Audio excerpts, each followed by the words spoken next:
여기서 보시게 되면 원자의 전자 배치.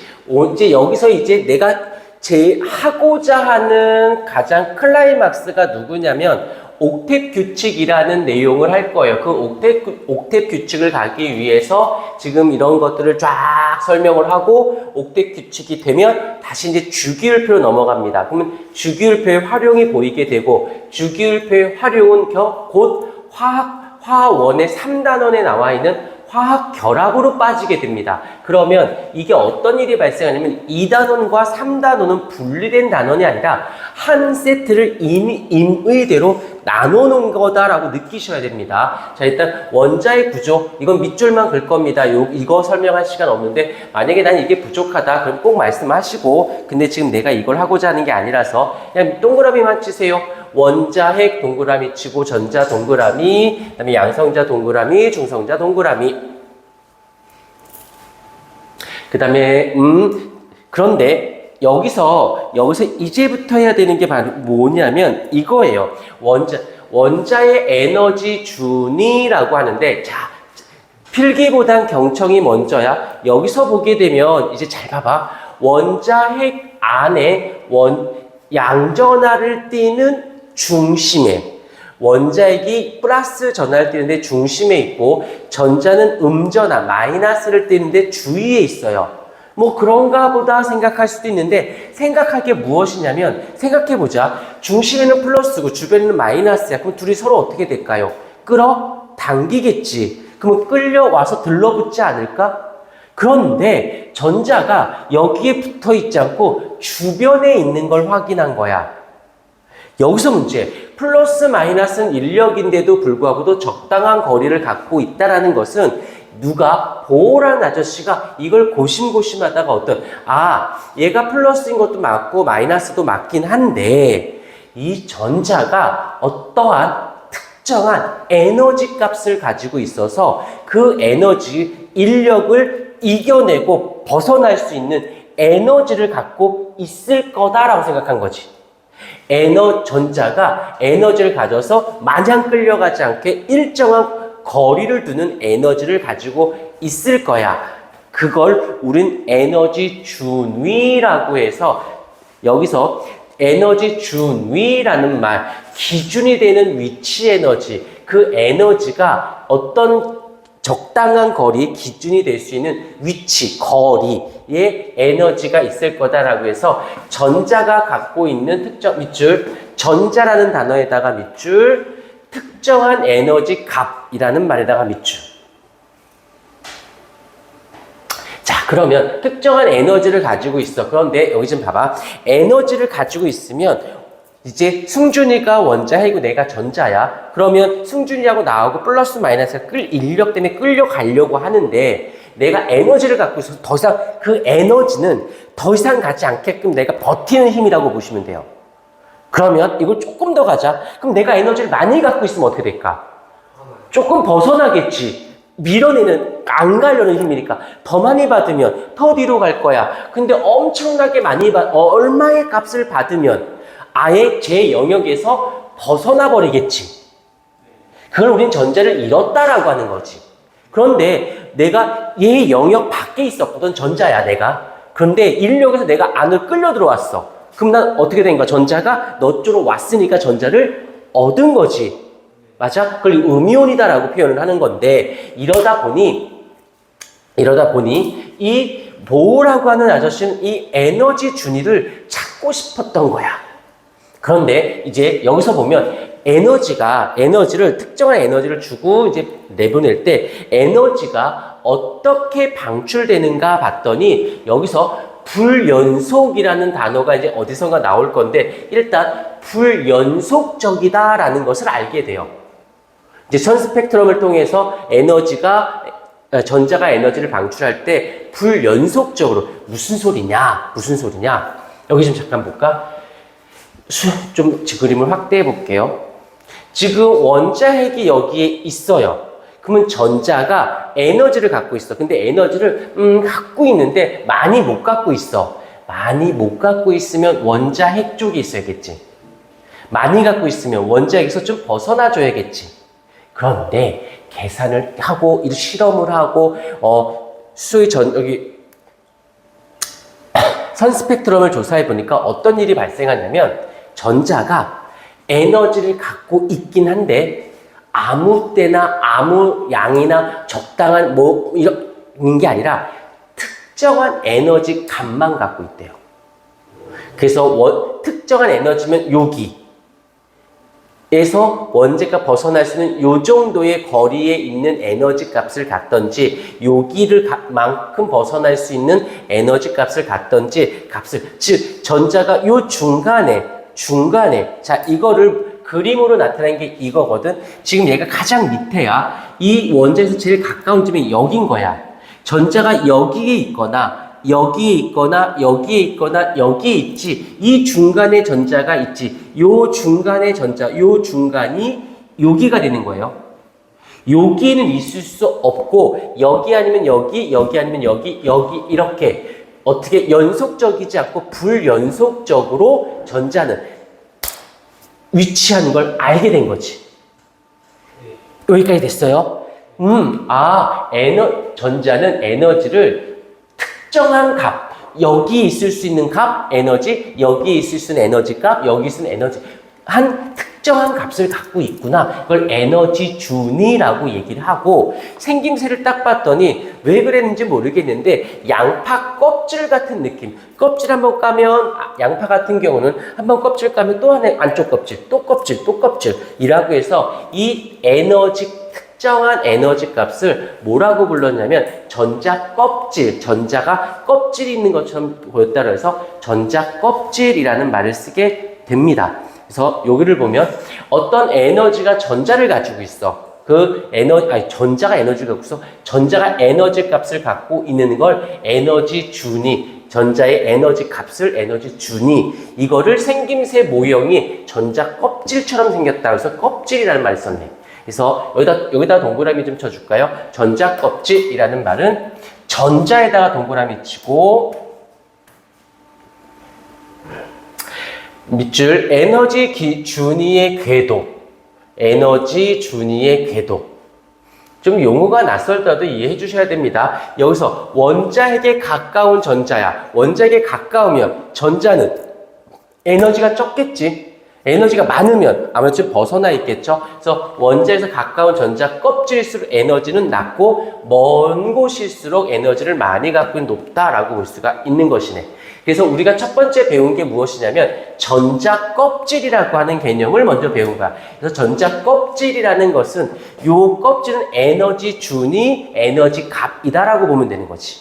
여기까지는 됐어요. 여기까지 잘 잡아주시면 되고, 전자의 이동과 에너지 출입이라고 하는데 이거 공부하다가 얘가 나오면 이걸 하는 이유는 용어 때문이야. 바닥 상태라는 단어에다가 동그라미, 들뜬 상태에다가 동그라미.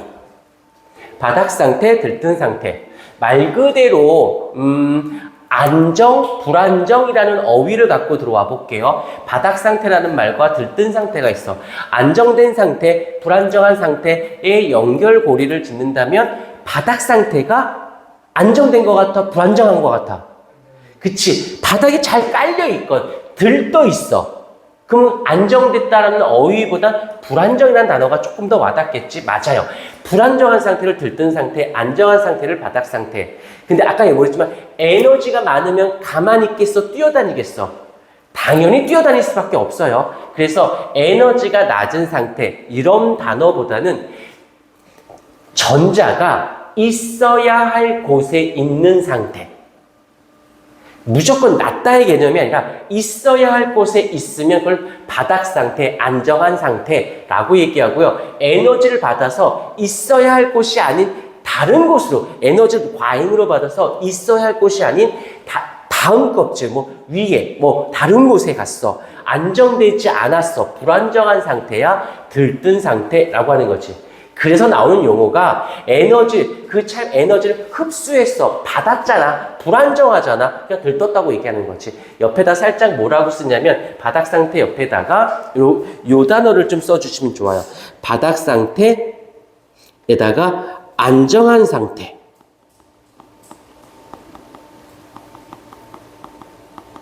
그 다음에 들뜬 상태에다가 불안정한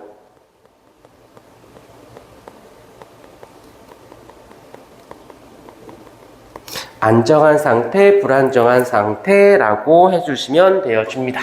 그래서 요 용어들이 대놓고 나오는 경우도 있고 대놓고 나오고 숨겨서 나와 있는 단어들이 있는데 여기서 중요한 건 있어야 할 곳에 있어. 그거 안정한 거지. 그걸 받아.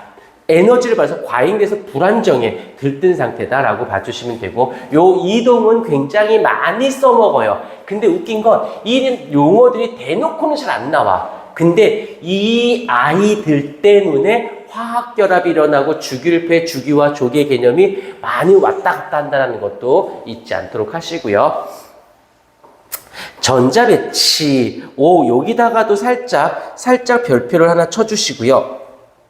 살짝 별표를 한번 쳐주시고요. 원자의 전자배치라고 해서 말 그대로 전자가 배치. 여기서 배치라는 말을 모르는 친구들은 없거든. 근데 배치의 정확한 사전적 의미는 모르는 친구들이 대부분이다. 무시하는 건 아니야. 자, 물어볼게. 배치가 뭐야?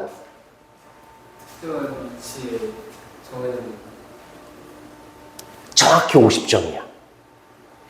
다 이렇게 알고 있어. 근데 이게 맞아. 근데 저가 특정한 위치에 있는 거지. 거기에 얘는 그 승준이가 말한 건 위치야. 특정 위치. 근데 배치라는 말을 쓰려면 특정 위치에 수까지 들어가야 배치라는 말을 씁니다. 예를 들게 군대에서 전쟁이 났어. 그러면 1분대, 1소대는 어느 곳에 가. 근데 위험하니까 여기는 3소대가 저쪽에 가. 그럼 어디로 가라고 했으니까는 위치가 정해졌지. 그때 한 1소대가 가, 3소대, 1소대, 2소대, 3소대가 가. 그러면 명수까지도 얘기하는 거지. 위치야, 저기야, 절로 가, 일로 가. 얼만큼 누가요? 장갑차 부대 2부대랑 그 다음에 기관 소총 부대랑 그 다음에 스나이퍼 3명 정도를 저쪽 곳에 배치시켜. 그럴 때 배치가 되는 거야. 수와 위치가 같이 나와야 돼. 이게 한 번만 들었으면 됐어. 이제 끝내. 그러면 여기서 무언가를 설명할 때는 여기서 이제 전자에 대한 이야기를 저쩌고 할 때는 반드시 위치와 수가 나와야 돼요. 이 위치와 수가 2단원, 3단원, 1단원, 4단원에서 아주 되게 자연스럽게 아무렇지 않다는 듯이 계속 나와 있어요. 근데 그냥 망각하는 순간 이제 헷갈리거나 틀릴 수 있다는 거. 일단 전자는 원자에게 가까운 전자 껍질부터 여기서 당연하겠지. 이걸 외우는 게 아니라 원자에서 가까운 전자 껍질부터 차례대로 채워지겠지. 이게 싸움의 원리라고요. 싸움이 차곡차 쌓는다는 뜻이야. 당연하겠지. 왜? 에너지를 받을 때 10, 20, 30, 40. 그러면 처음 받았을 때가 조금 받았을 거 아니야. 에너지가 조금 받으면 당연히 원자핵 쪽에 있는 거고, 에너지를 많이 받으면 벗어나는 거니까 채워 들어갈 때는 가까운 전자 껍질부터 차례 채워 들어갈 거다라는 싸움의 원리고. 그 다음에 2번. 전자는 여기 좀 기억해 주자. 밑줄. 첫 번째 전자 껍질의 최대 2개. 첫 번째 전자 껍질의 최대 2개, 두 번째, 세 번째 전자 껍질에는 최대 8개가 채워진다.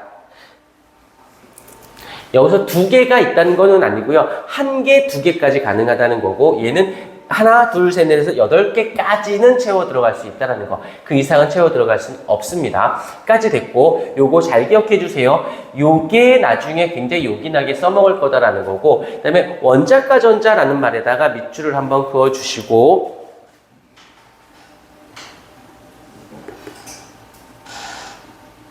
요 위에다가 살짝 요거에다 별표 가짜에다 살짝 해준 다음에 이 원자 가 전자는 2개의 의미로 쓰일 수 있는데 전자가 원자 가장자리 가장 바깥 껍질 가장자리에 있는 전자라고 정의를 내려도 되고 원자 중에서 가장 중요한 전자라고 해도 돼요. 이게 두 개 의미는 가장 바깥 껍질에 있는 전자가 되고 가장 중요한 전자라는 말이 되는데 이게 두 개를 다 합치면 어떤 말이 만들어지냐면 가장 바깥 껍질에 있는 전자가 화학적 성질을 결정하므로 가장 중요합니다 라고 얘기해요. 그래서 전자는 크게 둘로 나뉩니다. 안쪽 껍질에 있는 전자냐 바깥 껍질에 있는 전자냐 라고 볼 수 있는데 원자의 전자 배치를 가장 한번 밑줄 바깥 전자 껍질에 들어있는 전자 밑줄 가장 바깥 껍질에 있는 전자인데 이 아이는 한 칸에서 화학적 성질을 결정하게 됩니다. 원자과 전자가 몇 개냐에 따라서 그게 화학적 성질. 근데 이 위에 있는 이 개념. 첫 번째 껍질은 최대 2개, 두 번째, 세 번째는 최대 8개. 안에 몇 개가 들어있느냐에 따라서 몇 번째 껍질에 몇 개가 들어있느냐. 이게 화학에서 굉장히 중요한 게 바로 주기성, 규칙성, 화학결합의 반응성을 다 결정해요. 이 화학결합의 반응성이라는 건 반응을 잘한다, 못한다, 화학결합을 어떻게 하는지를 결정지을 때 이 두 개가 결정권을 갖고 있어. 예를 들어서 두 번째 껍질이야, 세 번째 껍질이야. 자, 말로만 할 테니까 너희들 다 할 수 있어. 용어가 어려운 거지. 생각해보자. 전자를 버릴 거야. 두 번째 껍질에 있는 전자가 버리기 쉽겠니? 세 번째 껍질에 있는 전자를 버리기가 쉽겠니? 세 번째 껍질. 당연하겠지. 두 번째는 여기 있고 세 번째 저기 있어. 얘가 왜 저기 있어? 전자가 에너지를 많이 받아서 밀치는 쪽이 저쪽에 가 있으니까. 아무래도 얘의 영향력이 적으니까. 이해됐죠? 당연한 거. 그럼 반대로 전자를 얻으려면 두 번째 껍질을 갖고 있는 애가 있고 세 개의 껍질을 갖고 있는 누가 더 전자를 잘 얻겠니? 껍질이 적으면 가까우니까 밖에 있는 걸 땡기기가 쉽잖아. 두 번째 껍질, 세 번째 껍질이야. 그럼 그 바뀌면 저쪽이니까 여기 있는 거 땡기기가 편하겠어? 여기 있는 거 땡기기가 편하겠어? 가까이 있는 거. 그럼 지금 방금 말한 게 뭐냐? 금속성, 비금속성에 대한 이야기야. 금속은 전자를 잃는 거고 비금속은 전자를 얻는 거거든. 그럼 껍질이 몇 개냐에 따라서 여기서 누가 더 비금속성이, 누가 더 반응을 더 잘하게? 라고 물어봐. 껍질이 몇 개냐 이거지. 자연스럽게 껍질 갖고 반응성이 나올 수 있는 거지. 근데 얘가 왜 전자를 잃고 얘는 왜 전자 얻어요? 왜 잃고 왜 얻냐는 거지. 이때 얘를 갖고 해요. 근데 이거 여기서 끝나는 게 아니라 하나 더 배우고 얘가 넘어오면 그러니까 여기서 옥텟 규칙이 되면 이제 2, 3단원의 큰 그림을 들어갈 수 있는 거지. 오케이. 그 다음에 세부적인 거는 이 살이 붙을 수 있다는 거. 그 다음 들어가서 보게 되면 요거 살짝 하고 또 가도록 할게. 한번 살짝 끊었다 갈게요.